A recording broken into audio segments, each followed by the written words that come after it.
The car died with a final hiccup, a metallic groan that faded along with the air conditioning. The silence that followed was thick, heavy, broken only by the frantic thumping of Sarah's own heart. She was 8 months pregnant, late for her prenatal checkup, and now stranded in the middle of the street, at the busiest intersection downtown, with the gear shift locked and the dashboard lights dead. Her enormous belly pressed against the steering wheel, the baby kicking hard, as if protesting the sudden paralysis. She tried turning the key again. Nothing, just a dry, impotent click.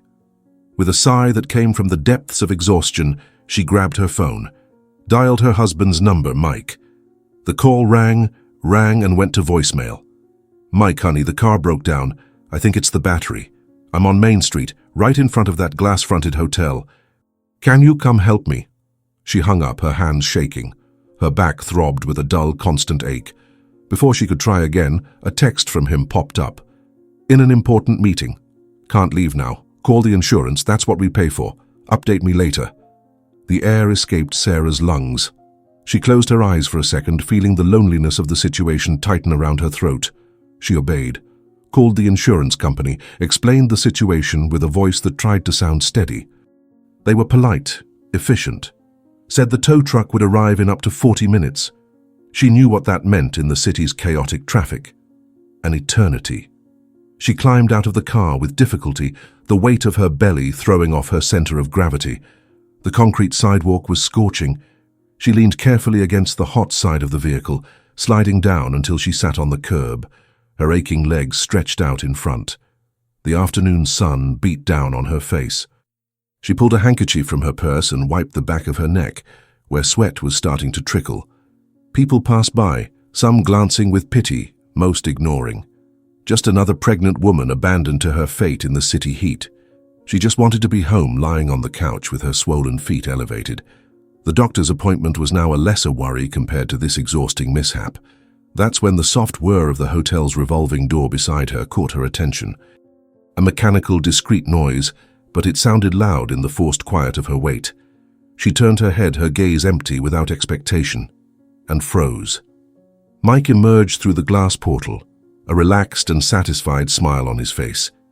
He adjusted the collar of his white dress shirt, a gesture she knew well, one he always made after freshening up. His expression was that of someone who had just experienced something good, something comfortable, far from work pressure. Sarah's pulse raced. The blood seemed to run colder in her veins, but what made her stomach contract with brutal force, nearly taking her breath away, was the person who appeared beside him.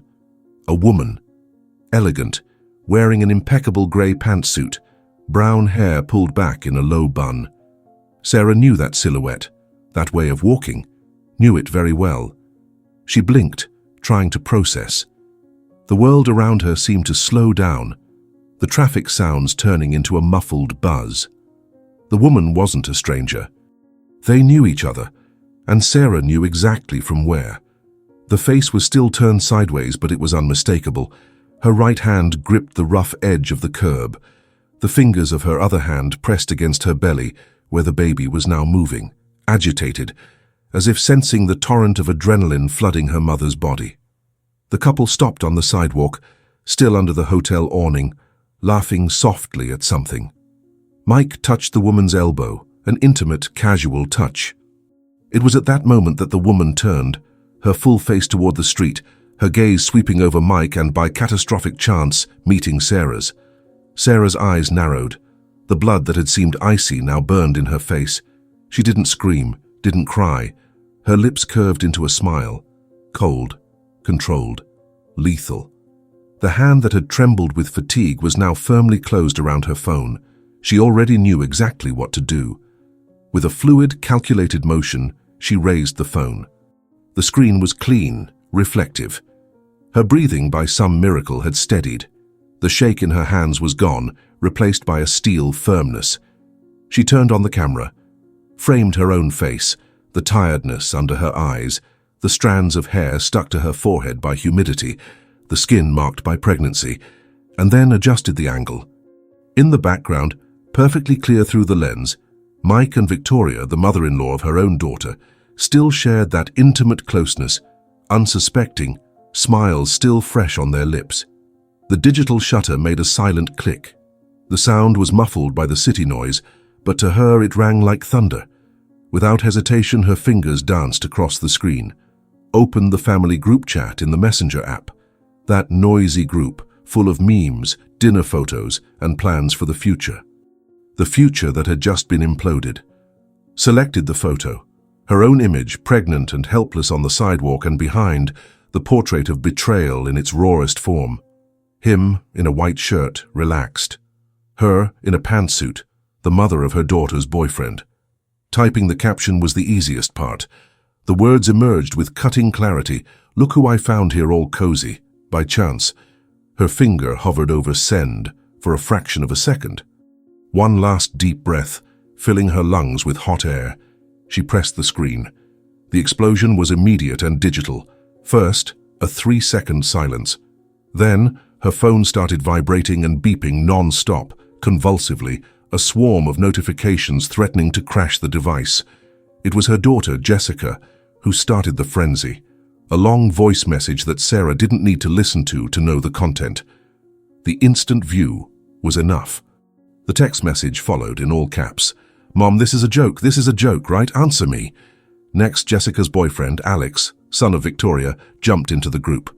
His messages were sharp, full of exclamation points. "Mom, what are you doing? What does this mean? Call me now, someone explain this, the real mother-in-law, Mrs. Thompson, Mike's mother, a normally reserved woman, sent a string of question marks and a fragmented phrase. My God, I can't believe Mike, for the love of God, Victoria, how could you?" Sarah's aunt, Betty, came in like a spinning machine gun. Quick, successive messages, no punctuation. "Sarah, my angels, where are you? Mike, you scoundrel. Victoria, you're a snake in human clothing. Someone go get Sarah immediately. Jessica, my flower, don't cry. This is a disgrace." Sarah's phone wouldn't stop. It was a beacon of chaos, illuminating her impassive face on the sidewalk. She held it firmly, watching the notifications pile up, each vibration a small hammer blow to the coffin of her marriage. Across the street, Mike's phone started ringing too. A professional tone, insistent. He pulled the device from his pocket with an annoyed expression, still facing Victoria.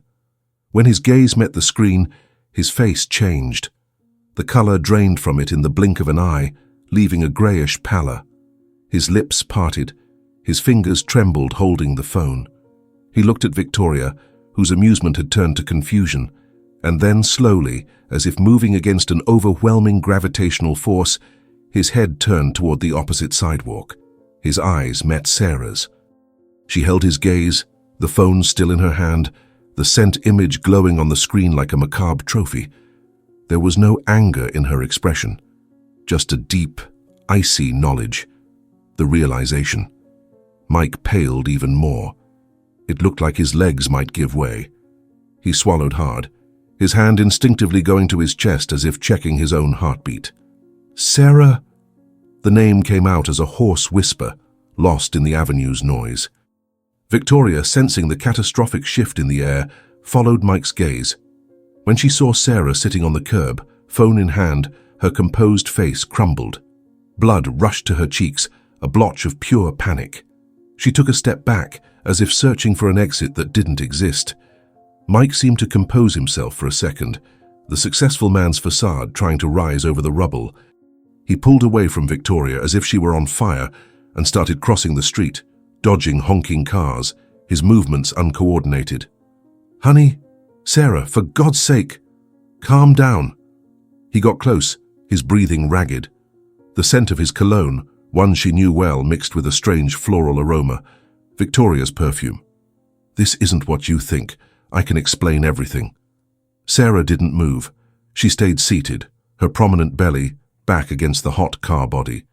She looked at him, then at Victoria, who remained frozen across the street, and back to him. "Isn't it?" Sarah's voice came out low, but laced with irony so sharp it seemed to cut the air. "Then explain. Explain to our daughter, who's crying her eyes out. Explain to her boyfriend, who's freaking out in the group." She paused dramatically, her piercing gaze fixed on Mike before turning to Victoria. "And explain to his mother, who's right there, dear. Please, enlighten us." Victoria seemed to want to speak. Her lips moved, but no sound came out. She opened her arms in an empty gesture of helplessness. Mike tried again, sweating, his shirt sticking to his back. It was a business meeting. Victoria has a contact, an investor. We were closing a deal. Sarah laughed. A dry sound without humor. Meeting at the hotel, in the middle of the afternoon, all cuddled up. She shook her head slowly. Give me some credit, Mike. We can lack everything except stupidity. At that moment, a familiar black car screeched to a stop behind Sarah's broken-down vehicle. The driver's door opened, and Jessica jumped out, her face swollen and wet with tears. Her eyes, inherited from her father, were red and wide with shock. She ran to her mother, completely ignoring her dad. Mom, tell me it's not true, she cried, kneeling on the sidewalk beside Sarah, her hands clutching her mother's arm. Seconds later, another car arrived at high speed, parking against traffic. Alex leaped out, his face a mask of fury and disbelief. He didn't head toward his mother. He marched straight to Mike. What did you do? Alex's voice came out shrill, loaded with newborn hatred. What did you do to my family, to your family? Sarah's family group chat kept exploding. Mrs. Thompson now sent long, tearful voice messages. Aunt Betty threatened to call the cops. A distant cousin had already shared the screenshot on social media with the caption, "Think my family just exploded." Mike was cornered between his crying daughter, the furious almost son-in-law, and his wife sitting on the ground, the owner of all the truth. He tried to talk to Jessica. "Jessica, my princess, please, let me explain." Jessica turned to him, and the look she gave her father made Mike step back. "Don't call me princess. You don't have that right anymore." The pressure was too much. Victoria, still across the street, saw her son confronting Mike and seemed to snap out of her trance. She ran to the scene, her elegant shoes clicking fast on the asphalt. "Alex, please, calm down," she begged, trying to touch her son's arm. He turned to her, and the disappointment on his face was more devastating than any shout. "You... with Jessica's dad? Mom, how could you? You had dinner at their house last Sunday. You helped me pick out the ring." Victoria opened her mouth, but the words didn't come. The facade was crumbling in such a public and humiliating way that no excuse could be spun. The lover, the daughter's mother-in-law, tried to invent one. It was a business meeting, son. Misunderstanding." But she cut her off. Sarah's voice, calm and clear, sliced through the chaos like a blade. "Meeting at the hotel? In the middle of the afternoon, all cuddled up? Give me some credit." The whole family turned into chaos. Voice messages, photos, screenshots, shouts, everyone demanding explanations.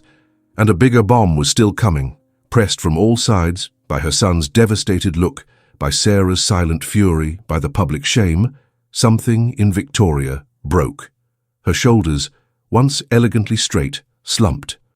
She looked at Mike, seeking some support, but he was frozen, a man watching his world crumble in slow motion. "Fine!" Victoria's voice came out shrill, loaded with held-back tears. "Fine! Enough!" A heavy, abrupt silence fell over the group. Even the phone notifications seemed to pause for a moment. Victoria took a deep breath, looking at her son, avoiding everyone else's eyes. We've been having an affair for 6 months." The confession came out as a rough whisper. "We're in love." Jessica let out a muffled groan, burying her face in her mother's shoulder. Mike closed his eyes as if he could hide from that reality. Victoria continued, her voice gaining a bit more strength, a spark of defiance mixed with desperation. "He was going to divorce after the baby was born. We had already planned it.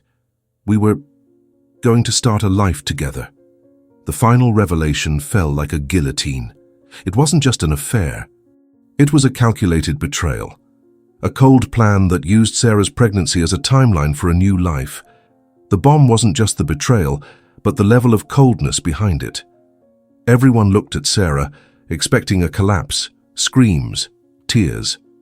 She took a deep breath, a long, clean one. She rested her hand on the tense curve of her belly, feeling the baby move, a life that was only hers, not theirs. She stood up with difficulty, a slow and deliberate movement that required all her weight and dignity.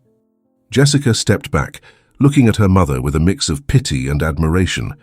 Sarah looked at Mike, then at Victoria. Her expression was one of terrifying serenity. Great. The word came out calm, clear, and mortally final. Because tomorrow, I'm filing for divorce. And while you deal with the mess you made— She paused, her gaze sweeping the devastated faces around her. I'll take care of my baby. And my freedom. At that moment, as if directed by a cosmic script, the orange tow truck from the insurance company arrived, stopping behind Sarah's car with a short honk. Without another word, Sarah picked up her purse from the ground, gave a squeeze to Jessica's shoulder, completely ignored Mike and Victoria, who looked like statues of salt in the midst of the chaos they had created, walked to the tow truck and spoke a few low words to the driver, who nodded, visibly embarrassed by the tension in the air. The driver got out and quickly started preparing Sarah's car to be towed. She then headed to the truck's cab, opened the door, and with visible difficulty but impeccable posture, climbed in. Didn't look back, sat in the passenger seat, closed the door. The sound of the outside world was muffled.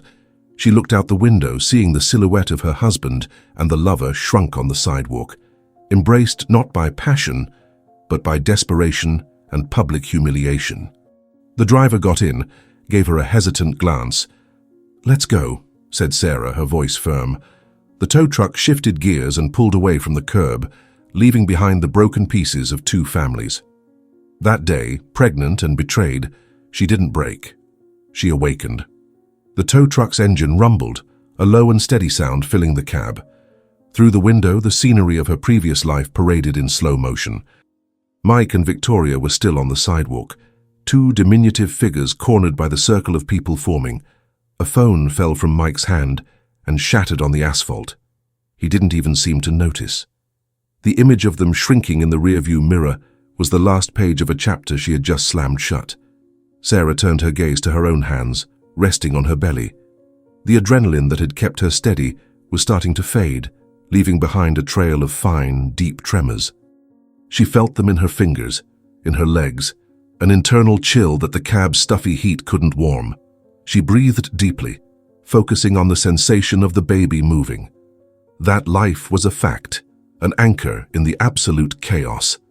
The driver, a middle-aged man with calloused hands steady on the wheel, gave her a sideways look of concern. "Everything okay, ma'am? Need a doctor? You're looking really pale." She shook her head, unable to force words. Her voice had retreated to some deep place inside her. She clenched her jaws to stop them from trembling and nodded. Another brief gesture. Her eyes remained dry, burning with desert-like dryness. The phone in her lap kept vibrating, an insistent, mad buzz against her thigh. She didn't look. She knew it was the world collapsing in the family group, the tentacles of the scandal trying to reach her inside that metal bubble.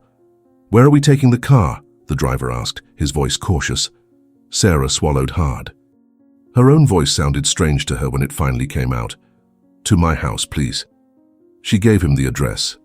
The house. Her house. The word had a new taste, a taste of territory that needed to be claimed and defended. The trip was a blur. She didn't see the buildings, the traffic lights, the people. She saw Mike's relaxed smile coming out of the hotel. She saw Victoria's face, the mother of her daughter's boyfriend, the woman who had asked her the previous Sunday if she needed help setting up the baby's room. The anger hadn't arrived yet. There was only a vacuum, a vast and icy space where a family structure had once existed.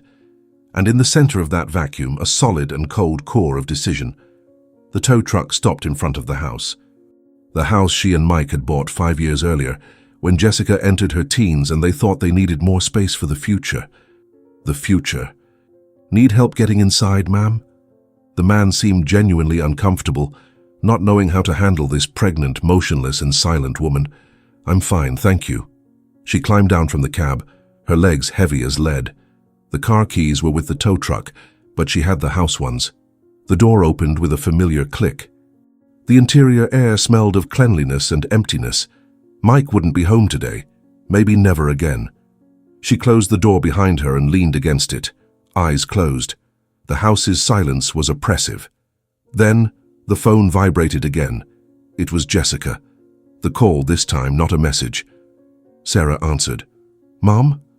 Jessica's voice was a thread, a hoarse breath of pain. Alex, broke up with me, said his family is a bad joke, that he wants nothing to do with people like us. Her daughter's pain pierced Sarah's ice shield like a hot knife. A wave of nausea rose in her throat. She slid down the door until she sat on the hallway floor, her back burning. "Jessica, my girl, how could he do this, Mom? How could Dad? And Victoria? I liked her. She was cool." The crying became uncontrollable. Sarah pressed the phone to her ear, as if she could hug her daughter through the line. I know, love. Listen to me. It's not your fault, not ours. It's theirs, only theirs. You didn't lose Alex. He lost someone like you, and Danatano, Dad." Her voice faltered. She breathed deeply. "Your dad made a choice, and now we're going to make ours. Where are you? I want to come to your house." "I'm home. Come. This is your house, Jessica. It always will be." She hung up. The strength that had kept her upright was draining fast. She dragged herself to the living room couch and collapsed. The phone, now silent, was full of notifications. She saw the family lawyer's name on the screen. Probably Mike trying to control the damage. Ignored it. Instead, she opened the messaging app. The family group was in a frenzy of over 500 messages. She saw screenshots of her photo being shared in other groups. She saw Aunt Betty threatening to sue Victoria for moral damages to the family. She saw Mrs. Thompson begging someone to tell her it was a nightmare. It was the media circus of her own life, and she, sitting in the center of the arena, was no longer the main actress. She was a spectator. A new message appeared, this time private. From Mike. "Sarah, we need to talk." This got out of control. She spilled everything under pressure. "It wasn't exactly like that. I need to explain. Call me, please." His words were lukewarm, weak, the desperate attempt of a drowning man. She read and didn't reply. Explain? What was there to explain? The photo was the explanation. Victoria's confession was the explanation. Her daughter's crying was the explanation. Night fell over the city and the silent house. Jessica arrived, eyes swollen, and threw herself into her mother's arms on the couch. They cried together, not for the loss of Mike, but for the loss of normalcy, trust, the image they had of their own family. As Jessica fell asleep, exhausted in her mother's lap, Sarah picked up her phone and, with a calm that seemed surreal to her, searched for the name of the best divorce lawyer in the city. Not the one from Mike's firm. Another, known for being ruthless. Sent him a brief email. Need an urgent consultation. Subject: divorce with asset complexity and custody of unborn minor. My situation is as follows. She described the facts clinically, dryly. The 6-month affair, the public confession, the lover's relation to the family, the 8-month pregnancy. In writing, she transformed her pain into data, her betrayal into legal arguments. It was a process of sanitization, of cauterizing the wound. The next morning, the media storm hadn't subsided. The story with the photo had leaked to a local gossip blog. Mike and Victoria's faces were there, pixelated but recognizable. The headline, "Family Scandal. Executive cheats on pregnant wife with daughter's own mother-in-law." Mike tried calling her 20 more times. She didn't answer, blocked his number. His apartment, a pied-à-terre he used for working late, had become his refuge, according to what she learned through Jessica, who still had her dad's number unblocked. Victoria had apparently been kicked out of her own home by her son. Alex had gone to live with his father, Victoria's ex-husband, who spared no words on social media, calling his ex the lowest names. The web of destruction that Sarah had woven with a single photo spread, burning everything around it. And she, at the epicenter, was strangely calm. The meeting with the lawyer 2 days later was in a sober office with a view of the city. Dr. James Harlan was a man in his mid-50s, soft-spoken with piercing eyes. "Your email was quite elucidating, Mrs. Sarah," he said, hands clasped on the desk. You have a very strong position. The public confession is a powerful weapon. And the pregnancy, sir, well, the pregnancy puts him in an extremely vulnerable position before a judge. She nodded. I don't just want the divorce. I want full custody of my son. I want the house. I want alimony that reflects the lifestyle Mike provided me and that he deliberately destroyed. He's not keeping anything we built while he was building a parallel life. The coldness of her words surprised even her. Dr. Harlan noted something. Mike has resources. He'll fight. And this story, public, it's a double-edged sword. It can sway the judge in your favor, but it can also make him more sympathetic to him, arguing persecution. He has no moral ground to argue anything, Sarah retorted, her voice firm. He traded his family for a woman whose grandmother to his own grandchild. Public opinion is the least of my concerns. At that exact moment, her phone vibrated. It was a message from an unknown number. Sarah, it's Victoria. I desperately need to talk to you. It's about Mike. He's not the person you think. There are things you don't know. Sarah showed the phone to the lawyer. I recommend not responding, he said calmly. It's an attempt at manipulation. Let her talk alone. She agreed, but the message planted a seed. There are things you don't know. Leaving the office with a legal strategy outlined and the divorce petition to be filed the next day, Sarah felt the weight of her new reality. She was no longer the wife, the partner. She was a pregnant woman alone, preparing for a legal and emotional war. On the way home, she passed a park, saw couples strolling, kids playing, normal life, which now seemed from another planet. She stopped on a bench, shortness of breath tightening her chest. The contractions, false or not, that she'd felt occasionally for weeks, gripped her belly harder. She leaned forward, hands pressing her belly, breathing deeply. That's when she saw him. Across the park, near a kiosk, was Mike. He was unrecognizable. The impeccable shirt was wrinkled, beard unshaven. He was talking on the phone, gesturing agitatedly, and he wasn't alone. Victoria was beside him, but her body was rigid, distant. They were arguing. Sarah could see Victoria's sharp gestures, Mike's exasperated expression. The scene was pathetic. The forbidden passion, the great love that had justified destroying two families, had turned, in just days, into a petty argument in a public park. The enchantment broke. The ugly, complicated reality had set in. Mike looked up, as if feeling the weight of her gaze. His eyes met Sarah's across the distance. His expression was one of deep, absolute despair. He said something to Victoria and started crossing the park towards Sarah, almost running. Sarah didn't move. Sitting on the bench, hands on her belly, she watched him approach. He was a stranger, a man whose world had collapsed and who was now desperately seeking anything to hold on to. Probably her. Sarah, he called, his voice hoarse. Sarah, you have to listen to me. She said nothing, just stared at him as he got closer, her own silence the most insurmountable barrier of all. Mike crossed the park like a pursued man, his steps unbalanced on the dirt path. His breathing formed irregular clouds in the cool afternoon air. The distance between them was about 50 yards, but each step seemed to cost supernatural effort. Sarah didn't move.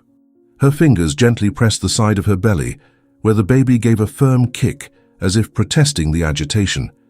She felt the phone holster against her thigh, the dress fabric damp with sweat on her back. The scene was surreal, her sitting on a park bench, 8 months pregnant, watching her own husband, a desperate stranger, run toward her.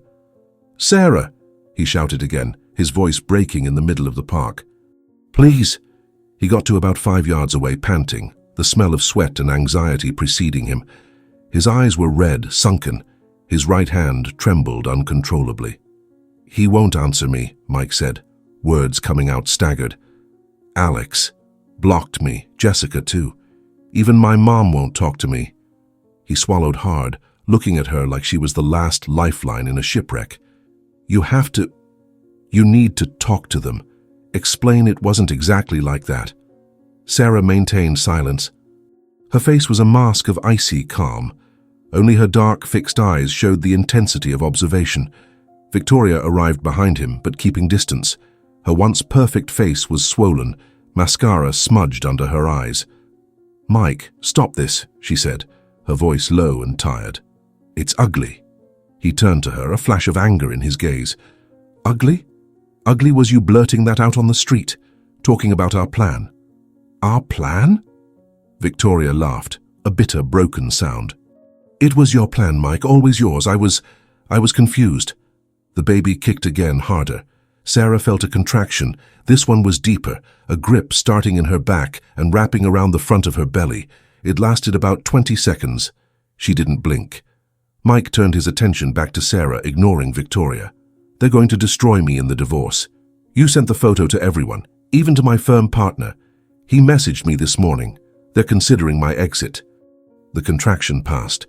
Sarah breathed deeply through her nose, out through her mouth. "Sarah, please." Mike's voice broke. He took a step forward, trembling hand extended. "I screwed up. A monumental screw-up. I know, but we can fix it. For the baby." It was the wrong word, the wrong trigger. Sarah's hand clenched into a fist. The calm she had fought for cracked, not with a bang, but with a dry, dangerous snap. "Fix it?" Her voice came out low but loaded with acid that made Mike recoil. "You think this," she pointed to her own belly, "is a broken piece of furniture? You and your daughter's boyfriend's mother make a plan to trade me in like an outdated model, and now you talk about fixing. Honey, it wasn't—" "Stop calling me honey." The phrase was a bullseye shot. "The only fixing happening is me cutting you out of my life like the tumor you are." Victoria tried to intervene, her voice a mix of shame and desperation. "Sarah, I know you won't believe it, but he fooled me too. Said your marriage was a sham, that you were only with him for the money." Sarah shifted her gaze from Mike to Victoria, and the contempt in her eyes made the woman blush. "And you believed it?" Sarah asked, her voice icy. "Believed that a woman who gave up her own career to help raise his daughter, who planned every detail of this pregnancy, who was 8 months carrying his child, was only in it for the money? Or did you just want to believe because it was more convenient?" Victoria opened her mouth, but no sound came out. The fragile defense crumbled. Another contraction. Stronger. Longer. This time Sarah couldn't fully hide it. She leaned forward, one hand pressing the base of her back.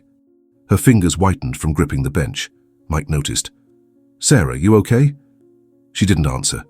Breathed. 1, 2, 3. The contractions started to ease. 10, 11, 12. Relieved. "Is it the baby?"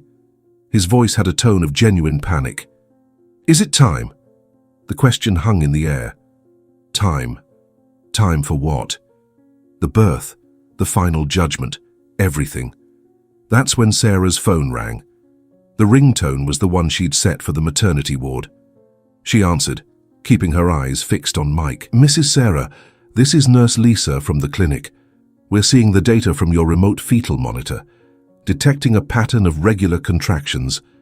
Are you feeling them?" Sarah looked at Mike, then Victoria, 2 ruined lives standing before her. "Yes," she said, her voice strangely calm. "Every 5 minutes or so." "Great. Can you head to the maternity ward? Your file is here. Dr. Reynolds has been notified. I'll be there in 20 minutes. She hung up. The park seemed to go silent. Even the birds stopped singing. Mike and Victoria stared at her, comprehension slowly dawning. Is it the baby?" Mike asked again, his voice a whisper. Sarah stood from the bench. The movement was slow, deliberate, full of sacred weight. The pain in her back was a constant presence now, a familiar companion. "Yes," she said, looking directly at him. "It's the baby. My baby." She started walking toward the park exit, toward the parking lot where she'd left the new car she'd bought 3 days earlier, with money withdrawn from the joint account on the lawyer's advice. Mike took a step to follow her. "I'm coming with you. It's my kid too."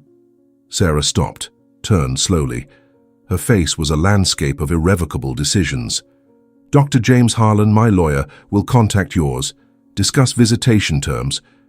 "Until then," she paused, ensuring every word was understood, "you don't set foot in the same room as me or my son." "You can't do this!" Mike's voice was a shout now, full of desperation and disbelief. "It's already done," she replied simply. And then she turned her back and kept walking. Didn't look back, didn't hear the pleas turning to anger, nor the sound of Victoria's collapse on the park bench. She walked, contraction after contraction, toward her car, toward the hospital, toward her son, toward the rest of her life. The pain was real, sharp, rhythmic, but it was a clean pain. A pain with purpose. Different from the treacherous pain of betrayal, this pain would lead her somewhere that was only hers.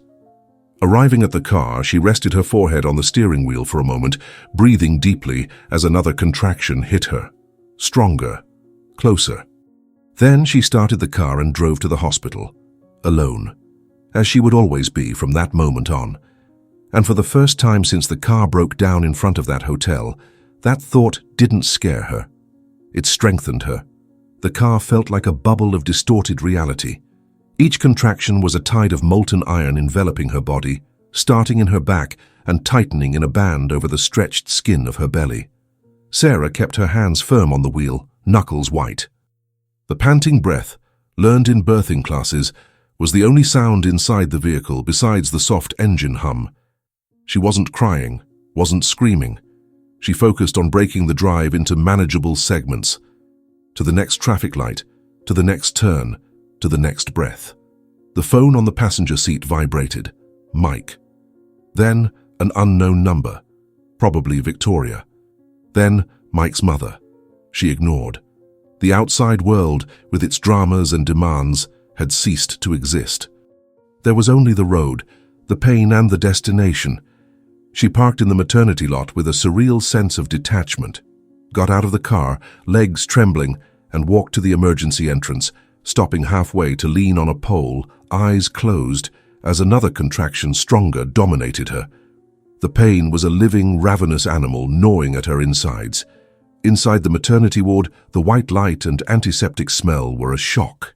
The nurse at reception looked at her belly, at her contained expression. "Mrs. Sarah, we were expecting you." "The contractions, they're 4 minutes apart," she managed to say, voice tense. As they wheeled her to the pre-labor room, her phone rang again. It was Jessica. Sarah answered. "Mom, where are you?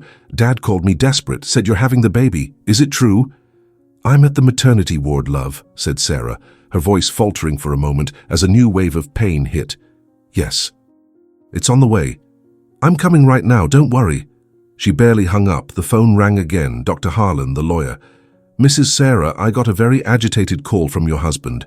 He claims you're preventing him from witnessing the birth of his child. He's on his way to the hospital intending to demand his parental rights." The cold legal reality invaded her fragile refuge. Another contraction, more intense. She gritted her teeth. "He can't do anything before the baby is born?" she asked, gasping. "Legally, no. Labor is the mother's medical procedure, but as soon as the child is born, he has rights.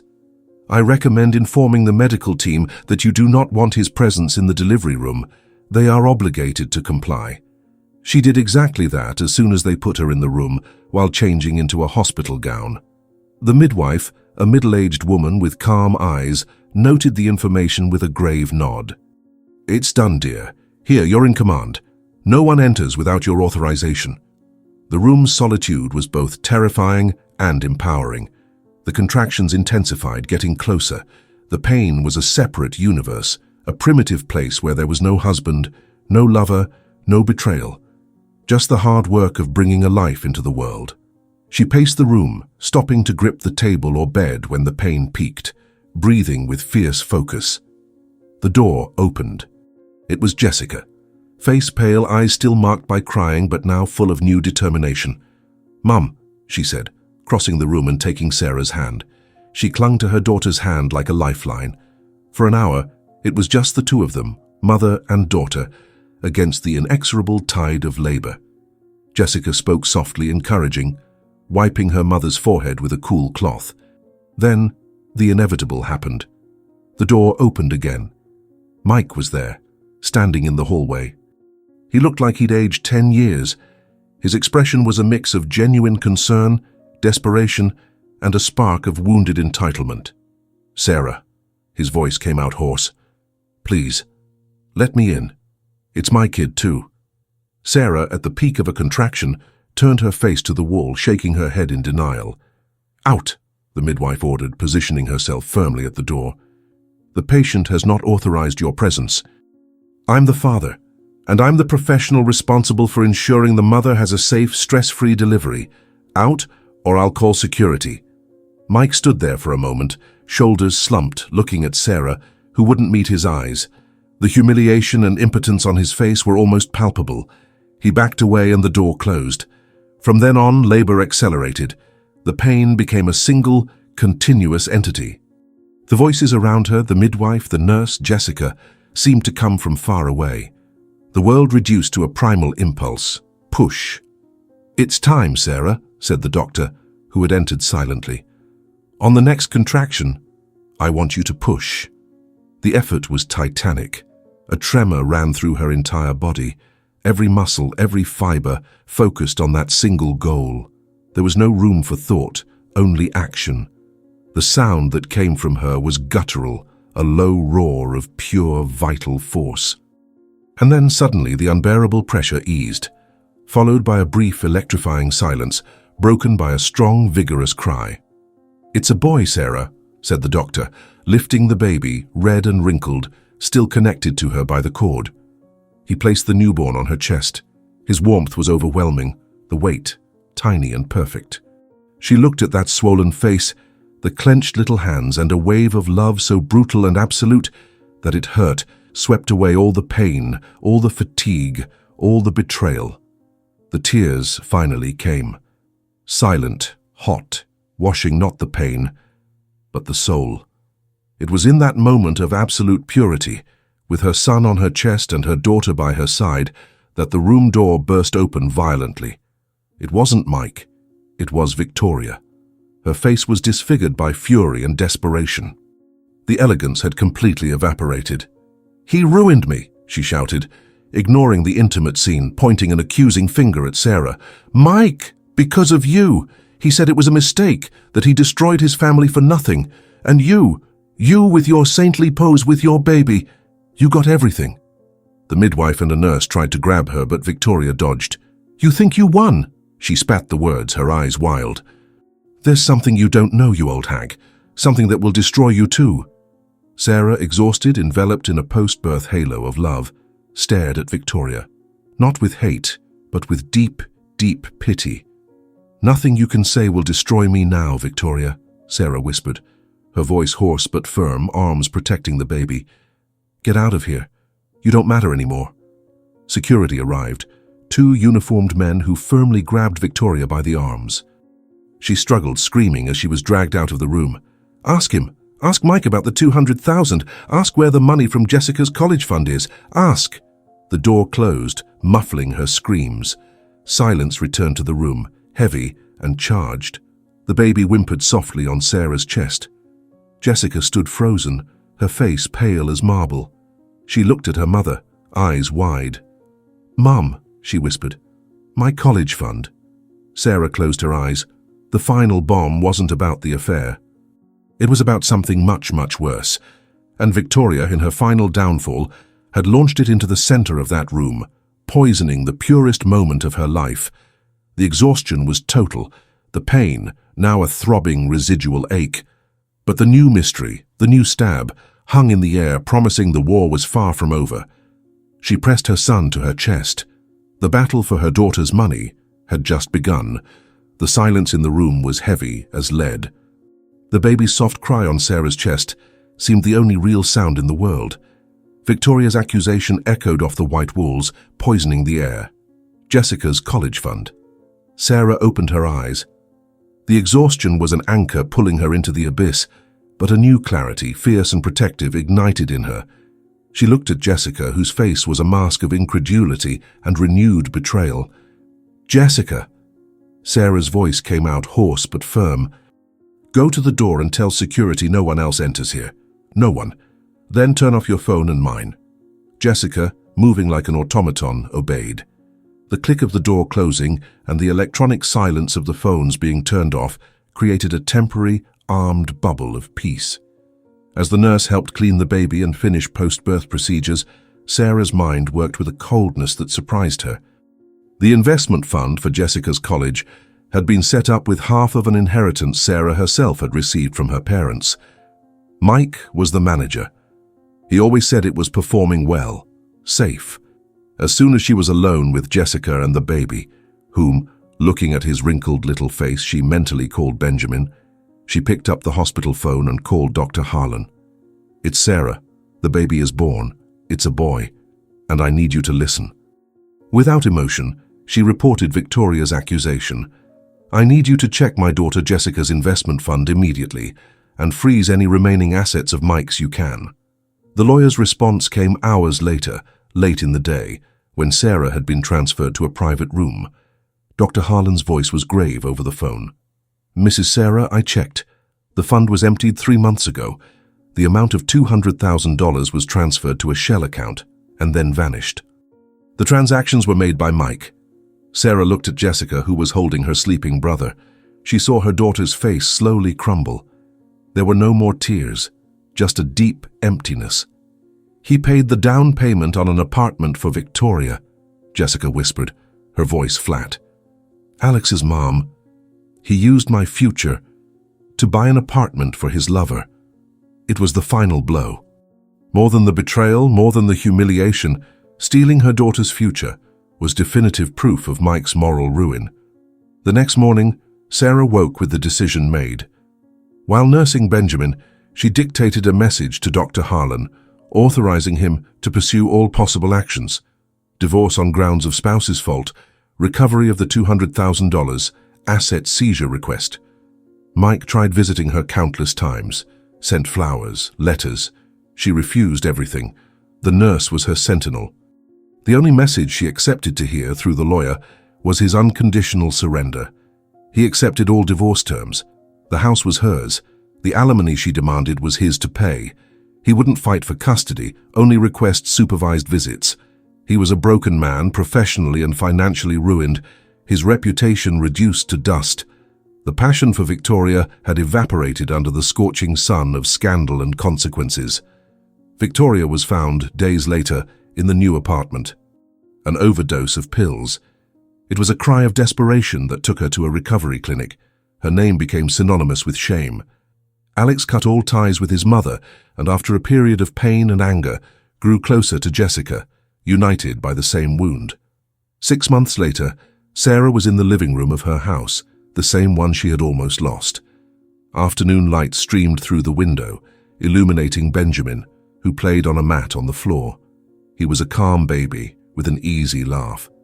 Jessica was at university. The process to recover the stolen funds was underway, slow but progressing.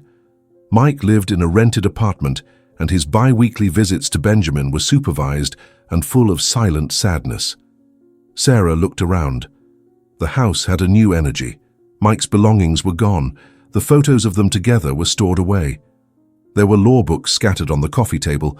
She had decided to resume her career, specialize in family law. The ferocity with which she would protect other women from her fate was a fire warming her from within. The peace she felt wasn't the peace of absence of war. It was the peace of hard-won victory. It was the peace of knowing that when everything collapsed, she hadn't let herself be buried by the rubble. She had dug with her nails until she saw the sky again. Benjamin let out a gurgle, reaching for a colorful rattle. Sarah smiled, a calm smile that reached her eyes. The phone vibrated. It was a message from Jessica. "Mom, I passed the civil law test, and Alex is coming to dinner tonight, okay?" Sarah typed a response. "Perfect. I'm proud of you, and he's always welcome."